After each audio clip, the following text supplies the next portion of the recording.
Bonjour à tous, bonjour à toutes. Bienvenue du coup dans ce nouvel épisode de Chichen Club qui est consacré au sprint final pour la campagne présidentielle au Cameroun. Donc c'est l'épisode numéro 21. Vous êtes sur Clubs Experiences et vous le savez, je suis Claude Poulibombongo, une femme multipotentielle qui a fait le choix de partager avec vous du contenu en lien avec ces thèmes de prédilection qui sont donc le droit parce que je suis avocat, l'entrepreneuriat parce que je suis à la tête de 2 entreprises, la foi parce que je suis une femme de foi. Désolée, hein, je suis un peu malade, donc ce sera un peu poussif. Donc la foi parce que je suis une fervente croyante, je suis chrétienne évangélique et que j'aime parler de ma foi et que je suis une femme de feu.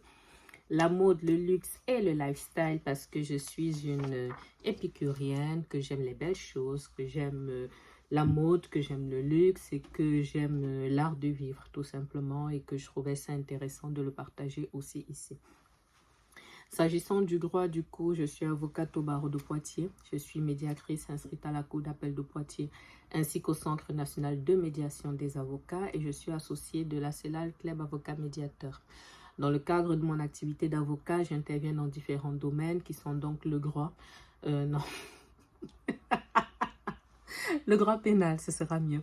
Le droit pénal, le droit civil de la famille et du patrimoine et enfin le droit des affaires. Voilà. Sans transition, du coup, je vous réexplique un petit peu le concept de Chichen Club.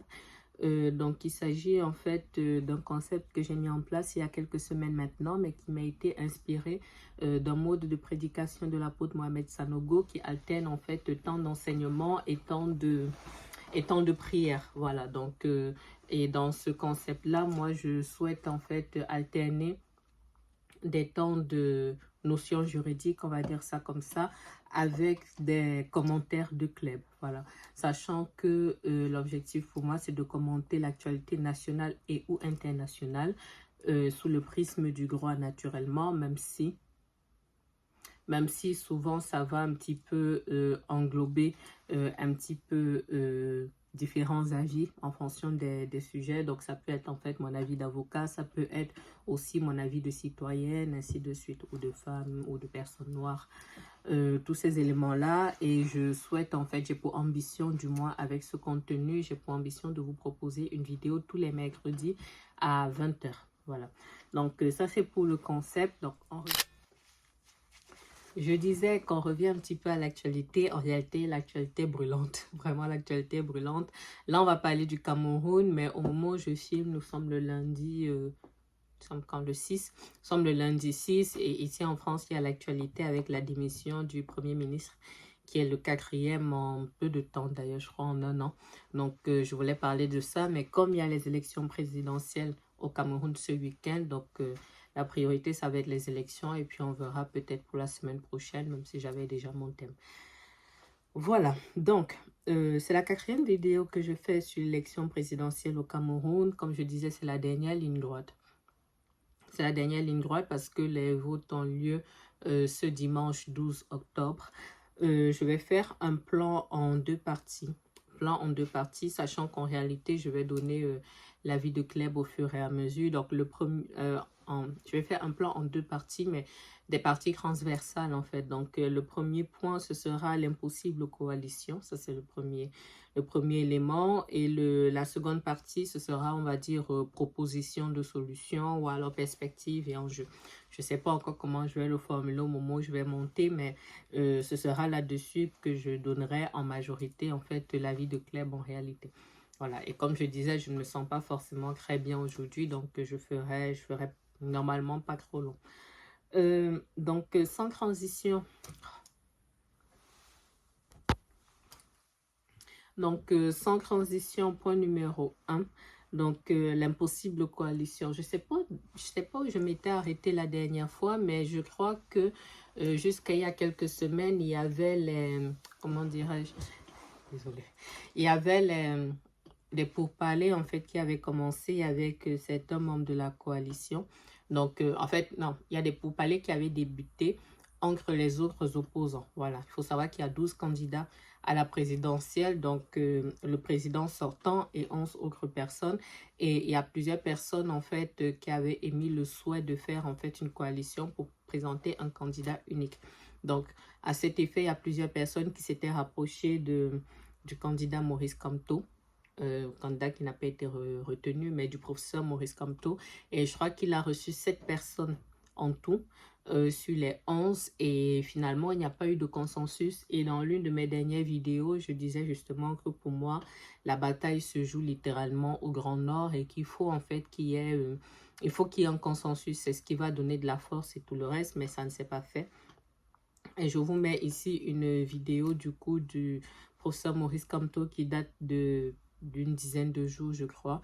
Vidéo dans laquelle il dit en fait qu'il a essayé de jouer un petit peu sa partition pour qu'il y ait une coalition, mais que les uns et les autres n'ont pas joué le jeu et qu'il, comment dirais-je, on va dire, il retend un petit peu la main aux uns et aux autres, et en particulier en fait aux deux fils du Nord, pour qu'il y ait une coalition, pour que ce soit...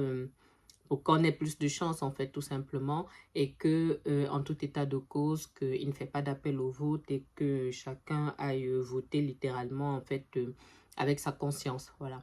Donc, voilà, depuis, du coup, la campagne bat son plein. Je vous parlerai par la suite de 5 profils qui ont attiré, qui ont le plus attiré mon attention. Donc, voilà ce que lui, Maurice Kamto, a fait. La campagne, comme je disais, la campagne bat son plein. Moi, je trouve qu'il y a quand même beaucoup de mouvements, même si certains peuvent se dire que c'est pas autant qu'on l'aurait souhaité, mais il y a quand même du mouvement. Voilà ce que je voulais dire tout à l'heure que j'oubliais. Des personnes qui ont rallié Bello Bouba Maïgari, il y a le bâtonnier Akeremuna, et puis il y a un autre, j'ai oublié son nom, mais si j'ai la capture, je la mets là. Mais à part ça, il n'y a pas d'autres alliances. Il n'y a pas d'autres alliances. Chacun bat un peu campagne séparément. Alors, les profils, comme je disais, il y a 5 profils dont je vais parler ici qui, pour moi, se démarquent un petit peu. Après, je donnerai mon avis. Donc, Cabral, non pas Cabral, Hiram d'abord. Hiram Iodi, qui, je crois, est le plus jeune cette année à être retenu, j'entends. Il est le plus jeune, 37 ans. Honnêtement, on le voit sur le terrain avec ses équipes. On le voit sur le terrain, on le voit sur les plateaux. Il fait une bonne campagne, même si pour moi, il n'est toujours pas mon choix, parce que dans le cas précis, j'en reparlerai par la suite. Moi, je fais le choix de la raison, mais on le voit, en fait, investir les endroits, et moi, je trouve ça bien. Je trouve ça bien. Ensuite, Cabral Libi, pardon. Qui a fait quelques meetings, qui a fait... Moi, ça m'a beaucoup intéressé, tout ce qu'il a mis en place, en fait, pour tout ce qui permet, on va dire, de lutter contre la fraude, on va dire ça comme ça. Donc, les comités de vigilance qui se mettent en place tout ça. Donc, Bello Bouba Maïgari, et comme je disais, il y a eu ces alliances-là avec le bâtonnier Akere et puis un autre candidat. Je sais vraiment plus quel est son nom. Ça lui a donné un peu d'impact, mais pour moi, en tout cas, pour le profil qu'il a, moi, je ne vois pas énormément de choses. Je vois vraiment pas énormément de choses. Ensuite, maintenant, Issa Chiroma. Issa Chiroma, je vous mets là je vous mets les affiches là. Il reçoit le soutien de beaucoup de personnes de la société civile et on le voit sur le terrain. On le voit sur le terrain, on le voit battre campagne. Au moment où je filme cette vidéo, du coup, nous sommes lundi, mais dimanche, il a fait un énorme meeting à Douala, il est allé à Bouya, il a fait le Nord, donc, il bouge et puis il graine des foules. Il a fait Yaoundé, même si on lui a refusé, en fait, certains espaces, il a trouvé, en fait, le moyen d'être à d'autres endroits. On le voit en mouvement. Je vais quand même parler du président sortant. Je vais parler du président sortant qui pour le moment brille par son absence. On l'annonce au moment où je filme cette vidéo. On l'annonce à Maroua demain. On l'annonce à Maroua demain et à Douala après-demain mercredi. Donc si dans le cadre du montage j'ai des images ou quoi que ce soit, je vous mettrai là. Ce qui est quand même pas tant et vraiment dommage, mais vraiment dommage, c'est que donc on ne l'a pas vu depuis le début de la campagne. Il devrait du coup faire 2 apparitions parce que je l'avais dit ici hein, dans l'une de mes vidéos, très clairement le Nord c'est un territoire à prendre. Très clairement, le Nord c'est un territoire à prendre et j'en reparlerai par la suite. C'est pour ça que moi je trouve ça vraiment scandaleux que les 2 fils du Nord ne puissent pas faire une alliance. Pour moi, ce sont des égoïsmes. Ce sont des égoïsmes qui vont nous poser problème. Mais en tout cas, je suis d'abord là sur le candidat Biya. Qu'on n'a pas vu du coup depuis le début. Le prétexte, c'est qu'il est parti en Suisse, notamment donc pour des raisons privées et entre autres pour veiller du coup sur sa fille qu'on ne présente plus. Quoi d'autre? Par contre, la campagne sur le terrain, elle est bien lancée de son côté, mais comme je dis, pareil, c'est... En fait, ça fait pitié. Ça fait pitié parce que on a une campagne qui est basée sur le fait que dans les bars, on offre les boissons gratuites aux gens. On donne les billets de 1000 francs aux gens pour venir à des meetings. On donne les fameux pains sardines à chaque fois. On donne les parapluies. En fait, on brande des parapluies, on brande du chocolat, on brande des serviettes hygiéniques, on brande... Voilà, c'est ça qu'on distribue aux gens dans les régions un peu reculées et tout le reste. Et c'est tellement... voilà, on en est là. On en est là au stade où des gens vont venir vous dire sur des plateaux télé que c'est lui qui fait l'affaire. En fait, c'est tellement choquant que, comme je disais dans une précédente vidéo, c'est compliqué de parler avec réserve de cette campagne. C'est vraiment très compliqué, d'autant plus que le clou, c'est qu'on a des campagnes où donc, des ministres descendent dans la rue avec une photo de leur candidat. Le candidat n'aura pas pris la parole au moment où je filme. Il n'a pas pris la parole, il n'a pas fait le point sur son bilan, il ne nous a pas présenté quoi que ce soit sur ce qu'on présente comme le mandat des grandes espérances. Voilà, voilà. C'est vrai qu'on dit qu'impossible n'est pas camerounais, mais je reconnais que c'est difficile. C'est difficile, d'autant plus qu'on a un ministre de l'administration territoriale, je crois qu'il doit être porte-parole du gouvernement, qui fonctionne de menace en menace, de menace en menace. C'est... Voilà. Donc, ça s'annonce particulier ce week-end. Ça s'annonce vraiment très particulier, mais bon. J'ai terminé avec le point 1. Comme je vous disais, je vais essayer de ne pas être très longue. Le point 2, du coup, on va dire en gros l'avis de Kleb. L'avis de Kleb, mais ça comprend ce que je dis, proposition de solution, perspective et enjeu. Qu'est-ce que je peux dire? Avant ça, je n'ai pas parlé des notions de droit et tout le reste, mais j'en avais déjà parlé lors de la précédente vidéo. Je remettrai ici ce que j'avais trouvé sur le site de l'ECAM, je crois. C'est le code électoral, du coup, qui parle en fait des articles sur la campagne. Pour vous dire tellement entre la maladie et les mois que cette campagne provoque en moi, j'ai loupé cette partie-là, mais en soi, je vous en avais déjà parlé. Donc, ce sont les articles du code électoral qui expliquent en fait que la campagne électorale débute en réalité 15 jours avant le début, avant le scrutin du coup. Donc, la campagne a officiellement commencé fin septembre. Donc, je vous remets le texte de base là. Je vous remets le texte de base là et puis si je suis amenée à faire une autre vidéo sur le sujet, on parlera plutôt peut-être des résultats directement. Voilà. Donc l'avis de Kleb du coup en grand 2, comme je le disais, je l'ai un peu indiqué un peu avant, moi je fais partie de ceux qui regrettent en fait qu'il n'y ait pas eu de coalition. Je le regrette énormément parce que moi je pense qu'on fait là face à des égoïsmes et c'est... Moi, je pense que le peuple va leur en vouloir longtemps. Aux 11 autres, même si ce ne sont pas tous les 11, puisque les autres, en fait, ceux qui sont allés voir, par exemple, le professeur Maurice Kamto, en partie, étaient prêts, en fait, à faire le nécessaire pour qu'il y ait une candidature unique, qu'il y ait un consensus, qu'il y ait un mot d'ordre commun, mais à moins qu'il y ait une surprise qui va sortir là dans les prochains jours, on n'a pas de consensus. Et moi, je trouve ça stupide, je trouve ça égoïste parce qu'on a en face un système qui s'est littéralement mis en place depuis 43 ans maintenant, un système dont plusieurs personnes dépendent. C'est-à-dire que quand vous voyez comment ces gens-là sont en train de se battre, vous comprenez qu'il y va littéralement de leur suivi. Parce qu'ils savent que s'ils tombent, c'est la mangeoire qui est fermée, ce sont des comptes qu'ils devront rendre et ils se battent en fait. Voilà, en fait, on va dire ils se battent dans le mauvais sens. Vous savez, les Camerounais ont souvent la réputation d'être des génies et littéralement, le Camerounais est un génie, j'ai envie de dire, à charge ou à décharge. C'est-à-dire que si le Camerounais veut bien faire les choses, il le fait bien. Mais si le Camerounais veut mal faire les choses, ça donne ce qu'on a là. C'est-à-dire que vous avez des personnes qui ont profité d'un système pendant plus de 40 ans, comme je disais, ils sont rodés. Et la population comme quelqu'un disait, on a tellement affamé la population que au moment venu, on essaye de combler juste en fait leurs besoins basiques et c'est suffisant. Après, on n'est pas au stade où on est sûr d'avoir leur adhésion puisqu'on a quand même un certain vent qui se lève pour le changement. Mais ce que je veux dire, c'est que ça fait de la peine qu'on voit des gens se mobiliser pour le parti de quelqu'un qui a noyé le pays, mais qu'on les voit se mobiliser pour des bouteilles de bière, qu'on les voit se mobiliser pour des parapluies, qu'on les voit se mobiliser pour des billets de 1000 francs, qu'on les voit se mobiliser pour des serviettes hygiéniques.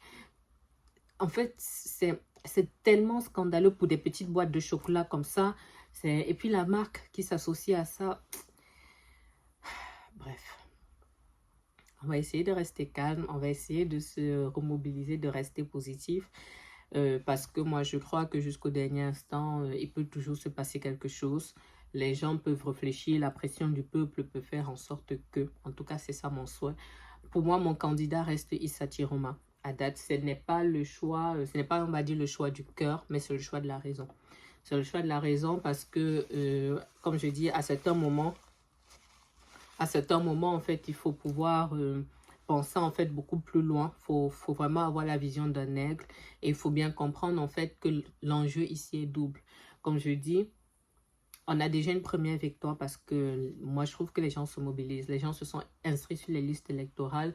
Les gens ont récupéré et continuent à récupérer leur carte d'électeur. Les gens s'intéressent, n'est plus vraiment comme à l'époque de nos parents où vous sentiez qu'ils étaient défaitistes, des choses comme ça. On sent que les gens se mobilisent. Donc, je pense que les gens vont aller voter. Autre point positif, on voit en fait que des comités de vigilance se mettent en place pour contrôler les votes malgré les menaces du ministre de l'administration territoriale. Les gens se mobilisent. Je voyais quelque chose passer d'ailleurs, là il n'y a pas longtemps, un post en fait de quelqu'un qui disait qu'il faut télécharger les VPN pour ceux qui sont sur place parce que très probablement ils vont essayer de couper Internet, des choses comme ça et je crois que les VPN permettent de contourner. Moi, je sais que personnellement, j'avais eu recours au VPN parce qu'une fois, j'étais en voyage dans un coin du monde et puis la connexion, en fait, sur place dérangeait. Donc, je sais que ça fonctionne. C'était pas au Cameroun. Mais, donc, moi, je trouve ça bien. Moi, je trouve ça bien. Du coup, les gens sont mobilisés. Normalement, il y aura beaucoup de votes. A priori, il y a, comme je disais, des gens se mobilisent pour surveiller parce qu'on tombe, en fait, sur le dernier point, c'est qu'il y aura très, très probablement des incidents dans le sens où c'est vraiment un système qu'on essaie de faire tomber. Donc, bien sûr qu'ils vont essayer de protéger les choses. Bien sûr. Donc, il faut exposer, il faut contrôler les votes. Et il y aura forcément comment dirais-je, des risques de fraude, des choses comme ça. Et les gens qui peuvent, à mon sens, ça n'engage que moi, mais les gens qui peuvent efficacement réclamer les résultats, si on sait de manière flagrante que c'est Issa Chiroma, il n'y a que le Grand Nord qui pourra se mobiliser en premier pour faire contrepoids. Voilà, donc c'est pour ça que mon choix reste sur Issa Chiroma et moi j'espère vraiment que les autres vont s'allier parce que Cabral Libby, c'est bien la campagne qu'il mène, mais moi je ne vois pas, on va dire, les Camerounais le suivent pour une quelconque réclamation. Et encore qu'on sait que le Conseil constitutionnel, on ne va pas aller bien loin avec. Cabral Libby, certaines personnes l'aiment, mais pas au point où ils vont en fait se mobiliser. Donc les Iram et tout le reste, moi je pense qu'ils doivent s'allier en fait. Dans le pire des cas, que ce soit Mabelo Bouba, mais ce qui est sûr, c'est qu'il faut que le Grand Nord puisse, donc je parle là des grandes régions, la SRM Nord, Adamawa et Nord. Il faut en fait que les trois régions là puissent parler d'une seule voix et ça pourra déjà faire basculer. Et c'est d'ailleurs pour ça que vous voyez que malgré son état de santé, malgré les soucis de santé qu'on peut soupçonner, le président sortant se déplace à Marois demain. Du moins, ça semble imminent. Parce que le Grand Nord, c'est clairement un bastion. C'est clairement un bastion. Donc, il faut que le Grand Nord soit acquis au peuple. Il faut que le Grand Nord soit acquis au peuple. Après, effectivement, il y a le littoral. Il y a effectivement le littoral. Ce sont des coins du pays où si, là, on a déjà, on va dire, des résultats favorables, ça peut faire basculer les choses de manière positive. Donc, comme je disais, du coup, moi, je reste sur Issa Chiroma. Après, on va voir comment ça va évoluer. Il mobilise bien les foules, ça c'est bien. Les gens sont sensibilisés, les gens vont aller voter. Il faut contrôler les votes, il faut continuer à communiquer. choix du compromis, comme je le disais. Après, moi, je ne suis pas de ceux qui, comment dirais-je, qui vont inciter à l'insurrection, des choses comme ça. J'ai vu un post de ce célèbre chanteur-là que j'aime beaucoup et qui est très engagé, on va dire, contre le gouvernement actuel, qui disait que la seule solution pour le Cameroun, c'est pas les urnes, mais c'est la népalisation, donc faisant référence en fait à ce qui s'est passé au Népal il y a quelques jours. Oui et non. Oui et non, parce que il est très clair qu'effectivement, ce système ne va pas vouloir s'en aller comme ça, parce que comme je l'ai dit à plusieurs reprises, il joue gros. Il joue gros, il risque de perdre gros, donc ils vont tout tenter pour se maintenir. Ça, c'est clair et net. Mais inversement, j'ai envie de dire, le Cameroun reste un pays pauvre, c'est-à-dire en voie de développement, certes, mais pauvre quand même. Donc, si on se retrouve avec un mouvement d'insurrection, tout ce qui sera détruit, même en termes d'infrastructures et tout le reste, c'est le peuple qui perd. Les nous autres, comme ça, qui avons beaucoup de membres de nos familles sur place, on veut que les choses soient libérées, on veut que les choses aillent mieux. Mais en tout cas, moi, en mon âme et conscience, je ne peux pas être à l'aise avec le fait que les gens soient dans la rue. Parce que il y a la réclamation, le fait de faire tomber le gouvernement, certes, mais il y a le risque de plusieurs morts, il y a tout ce qui sera détruit, ceux qui ont leur petit business. En fait, il faut savoir que le Camerounais vit en très grande partie de l'informel, dont les gens ont leur petit business qu'ils ont besoin de faire vivre. Ce n'est même pas l'État qui fait vivre les Camerounais comme dans d'autres pays. Non, c'est vraiment l'informel. Les gens ont leur petit business, les gens se battent comme ça. Donc, si ça s'est détruit, comment ils font pour se relever? C'est vraiment, ce sont des choix qui sont cornéliens. Ce sont des choix qui sont cornéliens. Donc, dans tous les cas, moi, je suis une croyante. Je l'ai dit ici, je le redis. Donc, la première arme du croyant, c'est la prière. Je prie pour mon pays, je prie pour les miens, je prie pour que ça se passe bien ce week-end. Je ne vais pas prier pour que ce régime prenne conscience parce qu'ils ne veulent pas. Ils ne veulent pas, ils ne le feront pas. Mais je prie pour que le Seigneur étende sa main sur nous. Voilà. J'ai une pensée pour ce qui s'est passé au Gabon il y a quasiment 2 ans maintenant. Personne ne l'aurait cru que les bongos tomberaient comme ça, même si aujourd'hui, ce n'est pas parfait ou quoi que ce soit. Mais au moins, on va dire, la transition s'est faite sans qu'il n'y ait une goutte de sang versée. Et voilà, donc moi je porte mon pays en prière. J'espère que je ferai une autre vidéo ici dans 2-3 semaines pour vous présenter un autre président. Bah, si ce n'est pas le cas, je passerai à d'autres sujets. Mais au moins, on va dire, j'aurais fait ma part. Comme de très très nombreux Camerounais qui se mobilisent de différentes manières, j'aurais fait ma part. Et je pense qu'à la fin de la journée, nous sommes tous enfants d'un même... nous sommes enfants d'un même pays et notre première responsabilité, c'est pas que d'attendre des grâces, c'est de faire aussi notre part, d'avancer en fait sur nos devoirs, on va dire ça comme ça. Donc voilà, je vous remercie de m'avoir écouté. Conditions particulières parce que je suis vraiment malade. Ça, c'est vraiment pas la folie. Donc je vous lis dans les commentaires si vous le souhaitez, dans le respect. Je me suis rendu compte dans mes stats que les gens regardent beaucoup les vidéos que je fais sur la présidentielle. Bon, bref. Quand j'arrive au Cameroun dans pas longtemps, faut pas qu'on ait des soucis, mais c'est important que nous puissions tous prendre la parole dans le respect, pas dans l'illégalité, mais que nous puissions prendre la parole parce que c'est notre terre à tous. Voilà.